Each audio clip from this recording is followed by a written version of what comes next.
Hello, everybody, and welcome back to the second shelf. As you know, I normally don't film TBR videos.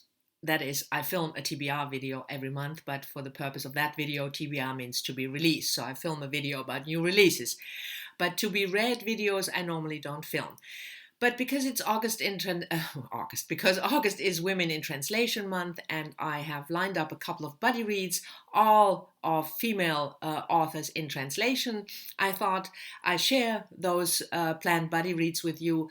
Also, because you might get some ideas about books to read for Women in Translation Month. And before I talk about my buddy reads, if you are interested in Women in Translation Month, I filmed a video with new releases, so my real quote-unquote TBR video for August, and I uploaded it on Sunday, last Sunday.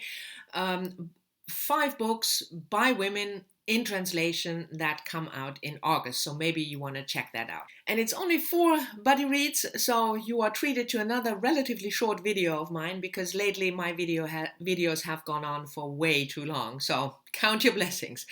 Anyway, my first buddy read is with Terry over at Miss Terry B. I will leave links to all the channels that I mentioned down below, of course, and if you're not familiar with them, please go check them out and subscribe. And Terry and I are reading a French novel by Delphine de Vigan, Underground Time, translated from the French by George Miller. The original French novel was published in 2009 and the English translation in 2011, so it's a backlist title.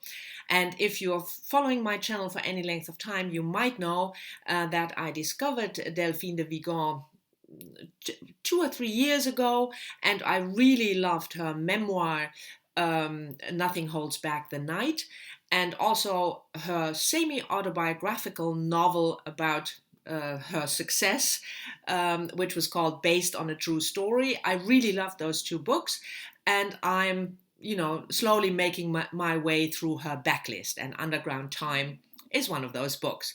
It's set in present-day France, in Paris, and we follow Mathilde, who is working for a multinational and not very happy in her life, and you have Thibaut, who is a paramedic, also not very happy in his life, and these 2 people meet and plot ensues.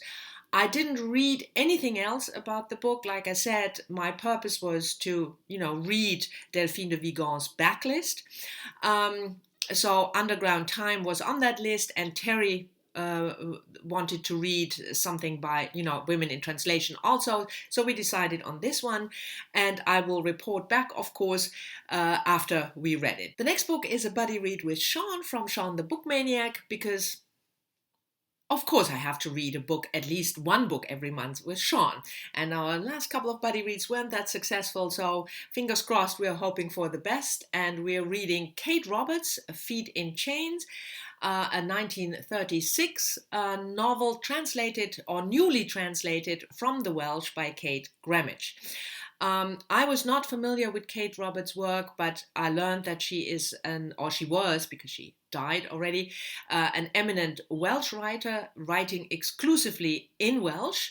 And this 1936 novel is about a family in rural Wales, Jane and her husband and her 6 children, and it's a family story spanning 40 years, telling me hopefully something about life in rural Wales at the turn of the last century.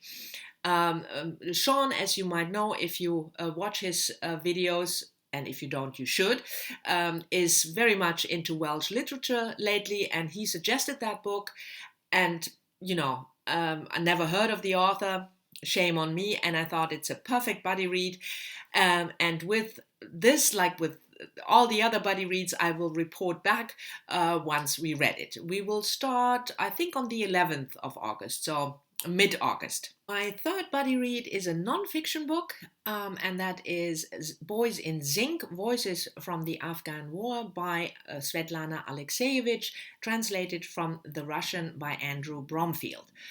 I'm reading this as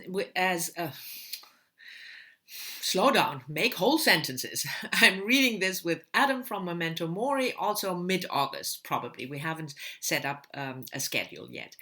Svetlana Alexeyevich is a Russian author, a journalist who writes non-fiction, and I read secondhand time her interviews about life in the Soviet Union and the new Russia after the fall of the split up of the Soviet Union last year. She won the Nobel Prize for Literature, by the way, in 2015.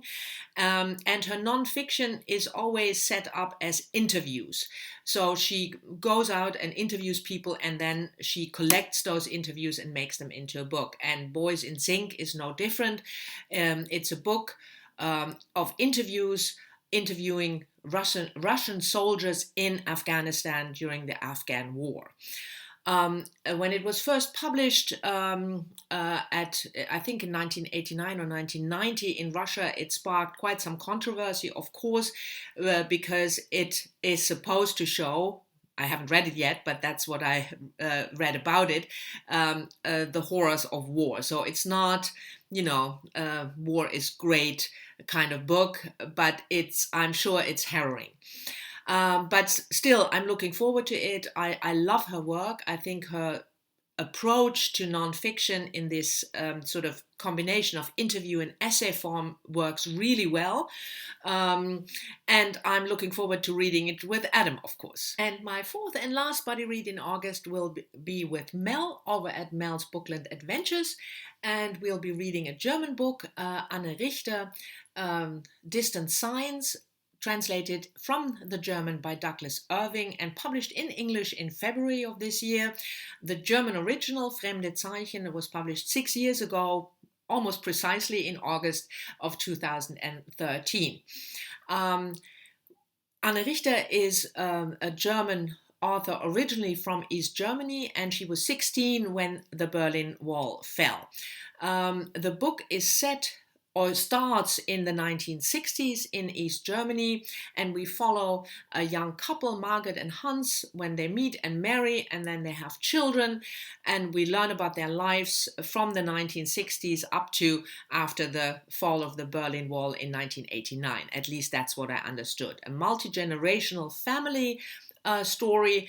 And I have to say, family stories, it's normally not a topic that I'm drawn to immediately, but I'm really interested in reading books by East German authors set in East Germany, during the time I grew up myself in the 1960s and after the fall of the Berlin Wall. So that's what got me interested in this particular book.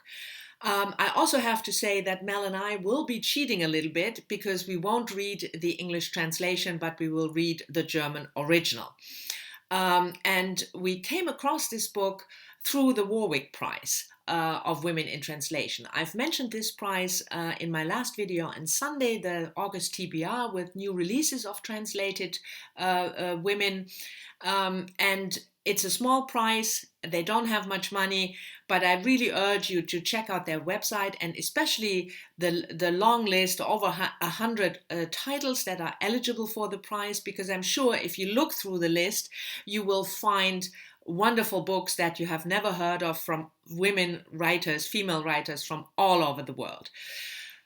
So I'm really looking forward to reading this with Mel. We haven't set up a start date yet. I know that we will be reading this in August, but Mel is on vacation at the moment, so we will set up a time to read this once she is back. So those were my 4 buddy reads that are planned for August for Women in Translation Month. Thank you very much for watching. I hope you've enjoyed it. As always, I'm looking forward to your comments down below. Let me know whether you are planning to read any Women in Translation in August. And I'll talk to you soon in the next one. Bye-bye.